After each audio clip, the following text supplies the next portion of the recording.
Olá, aluno! Bem-vindo a mais uma videoaula da disciplina de promoção de vendas e também de pós-vendas. Nesse tema, nós estamos falando sobre o pós-vendas, que é um assunto pertinente e importante para as organizações. E nessa aula, nós vamos falar sobre a excelência no pós-vendas, como colocar em evidência o pós-vendas e as ações para realizar um pós-vendas adequado dentro de uma organização. Para nós iniciarmos, existem algumas providências que o pós-vendas pode nos trazer como serviço dentro de uma organização. Por exemplo, nós podemos segmentar o mercado de acordo com as qualidades que são importantes para os consumidores. Todo consumidor, ele vem para a nossa empresa por um motivo, por uma razão. E aí nós podemos segmentar cada um desses grupos por estas razões.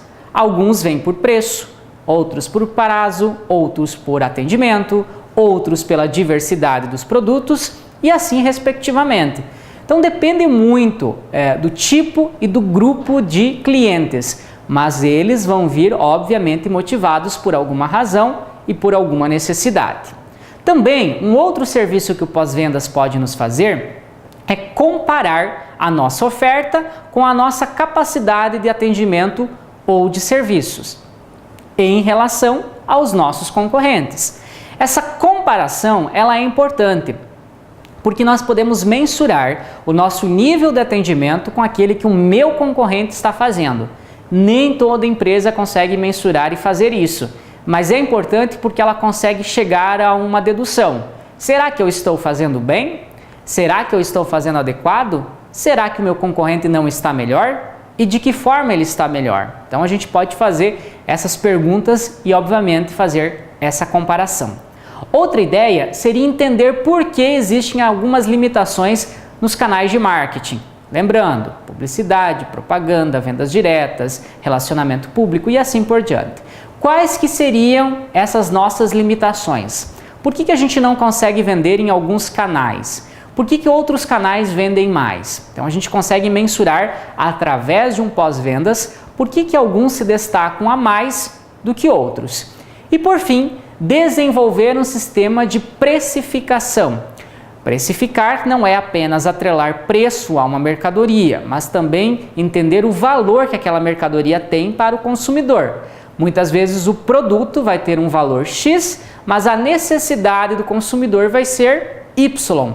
E aí nós temos que saber mensurar esse valor para com o consumidor, porque ele também vai ser atraído por essa razão, obviamente.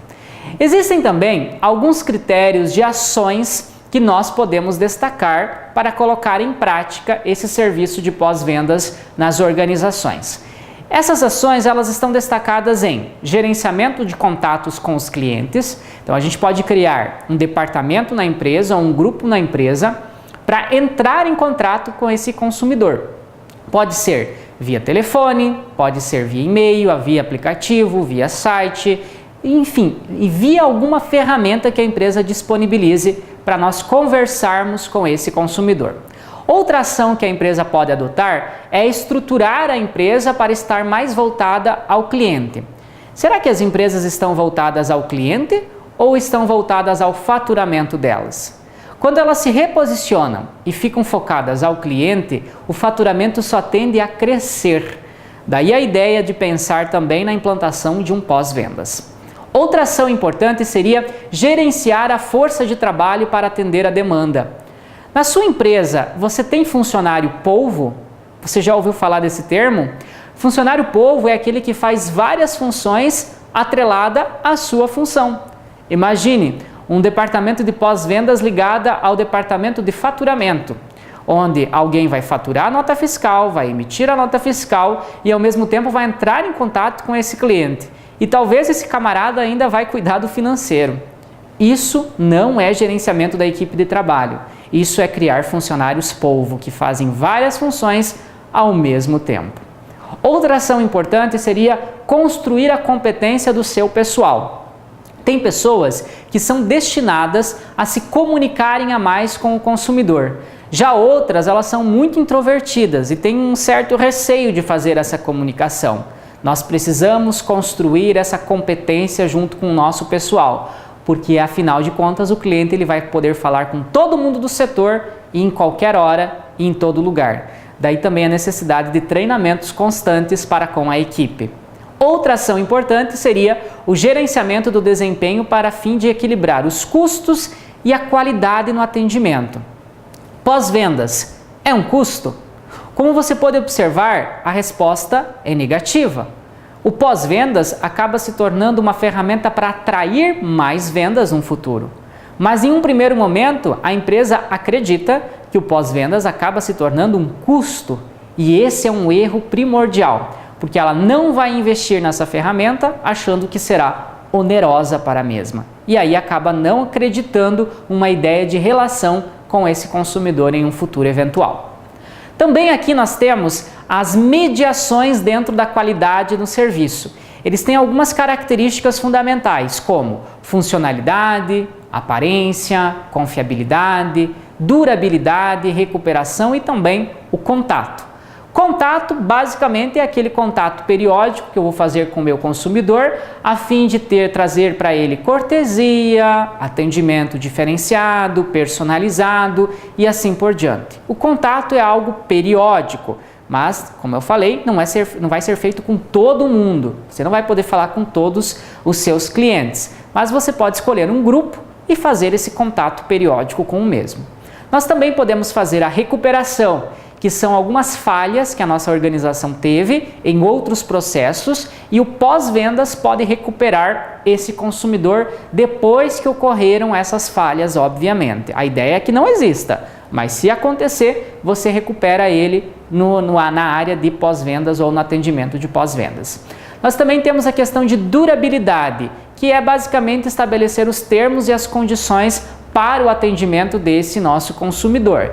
Quais são os termos que a gente vai utilizar? Qual a situação que a gente vai utilizar? Então, na durabilidade, a gente coloca isso em evidência.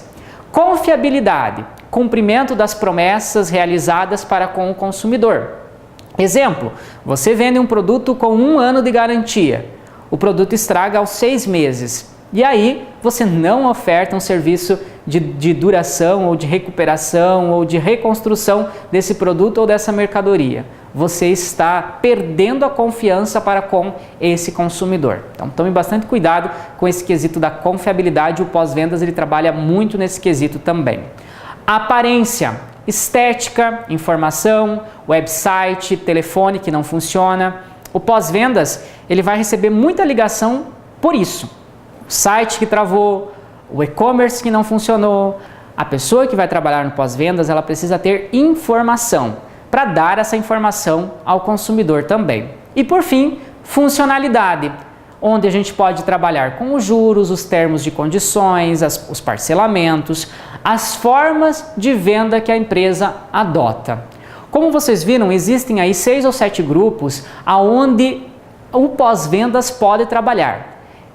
Toda empresa ela pode escolher um grupo ou vários grupos para trabalhar ou todos esses grupos para trabalhar. Se ela escolhe todos, ela vai precisar de um grupo maior de pós-vendas, porque são várias ações que ela vai ter que colocar em evidência para tentar trazer esse consumidor mais próximo da organização e, consequentemente, trazer uma possível venda em um futuro. Caro aluno, chegamos ao final de mais uma videoaula dentro da nossa área de promoções e de vendas. Nos encontramos em uma próxima videoaula. Um abraço!